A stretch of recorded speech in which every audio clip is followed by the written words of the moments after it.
নমস্কার বন্ধুরা, আশা করি সবাই খুব ভালো আছেন। আজকে যাচ্ছি হাসনাবাদ। ওখানে একটা গ্রামে 350 আদিবাসী ফ্যামিলি থাকে। সেখানেই আমাদের সংযোগের নেক্সট প্রজেক্টের জন্য সার্ভে করতে শুধু যাওয়া। তো চলুন দেখে আসি জায়গাটা কেমন।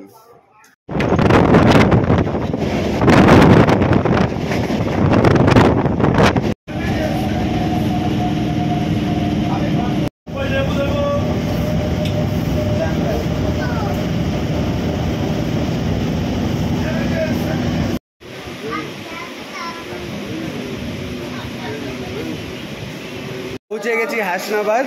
এখন এখান থেকে যাব ঘুনি খলিশাখালী গ্রাম।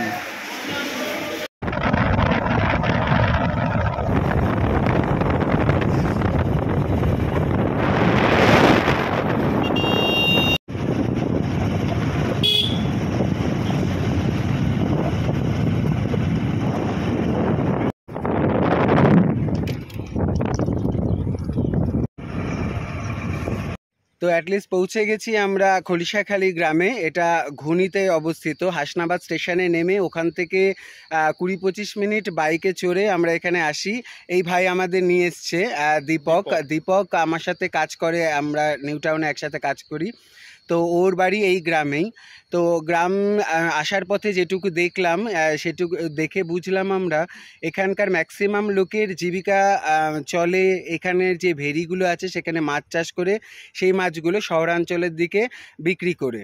তাছাড়া ইটভাটাও আছে দুটো, যেটা বছরে 6 মাস কাজ চলে, এবং বাকি কিছু লোক আছে যারা বাইরে লেবারের কাজ করতে যায়। সত্যি অনেক নিডি ফ্যামিলি এখানে আছে। এখানে মোটামুটি 300-র কাছাকাছি ফ্যামিলি থাকে। এবং বাচ্চাদের প্রাথমিক বিদ্যালয় দেখলাম দুটো আসার পথে। হসপিটাল অনেকটা দূরে, মানে রাত বেরাতে এমার্জেন্সি পড়লে হসপিটালে পৌঁছানোটা একটা প্রজেক্ট এদের কাছে। আমরা শহরাঞ্চলে যারা থাকি তারা এই জিনিসগুলো হয়তো একদিন এসে সমবেদনা জানানো যায়, কিন্তু এইখানে যারা দিনের পর দিন থাকে তারা কিভাবে এই জিনিসগুলোর সাথে লড়াই করে চলছে সেটা একমাত্র এরাই জানে আর ঈশ্বর জানে। একদম জীবনটা একটা যুদ্ধে পরিণত হয়েছে। তো এখানে আমরা সংযোগ টিমের থেকে এসছি আজকে সার্ভে করতে, এবং ভবিষ্যতে এখানে কিছু কাজ করব বলে ভেবেছিও। আপনারাও যারা এই ধরনের কাজের সাথে যুক্ত আছেন এবং এই মানসিকতা রাখেন যে মানুষের এক্সিস মানে নিজের প্রয়োজনটা মেটানোর পর তার কাছে যদি আরও বেশি কিছু টাকা আমাদের হাতে থাকে এবং সময় থাকে, তাহলে এই ধরনের মানুষের জন্য কাজ করা উচিত বলে যারা মনে করেন তারা অবশ্যই এখানে আসবেন। যদি এখানে কিভাবে আসবেন, কার সাথে যোগাযোগ করবেন ভেবে না পান, তাহলে আমাদের ফোন করবেন, আমরা ব্যবস্থা করে দেব সেটার। একবার এসে অ্যাটলিস্ট দেখে যাবেন এই জায়গাটা, যে কোন জায়গায় আমরা এসছি, কোন জায়গাটায় কাজ করতে চাইছি।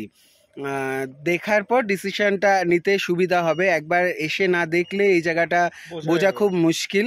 আমরা এখন দাঁড়িয়ে আছি, এই নদীটার নাম কি? ডাসা নদীটার পাড়েই বসে আছি। সত্যি খুব সুন্দর লাগে। কখন সুন্দর লাগে? যখন আমরা শহরের যানজট ছাড়িয়ে এসে 2 ঘন্টার জন্য এখানে এসে বসে থাকি, আড্ডা মারি, তখনের জন্য এই জায়গাগুলো সত্যি খুব সুন্দর। কিন্তু ভাবুন, দিনের পর দিন যারা কাজ করে রাত্রিবেলা বাড়ি ফেরে এই রাস্তা দিয়ে, বা অসুস্থ বাবা মাদের নিয়ে বাড়িতে থাকে, যখন তখন এমার্জেন্সি হলে কিভাবে নিয়ে যেতে হবে হাসপাতালে সেটুকু তারা ভাবতে পারে না। তারা দিনের পর দিন কিভাবে কাটায় এটা একটু রিয়েলাইজ করার খুব দরকার আমাদের।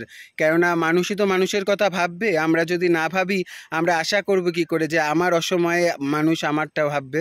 ভালো থাকবেন, সবাইকে ভালো রাখার চেষ্টা করবেন।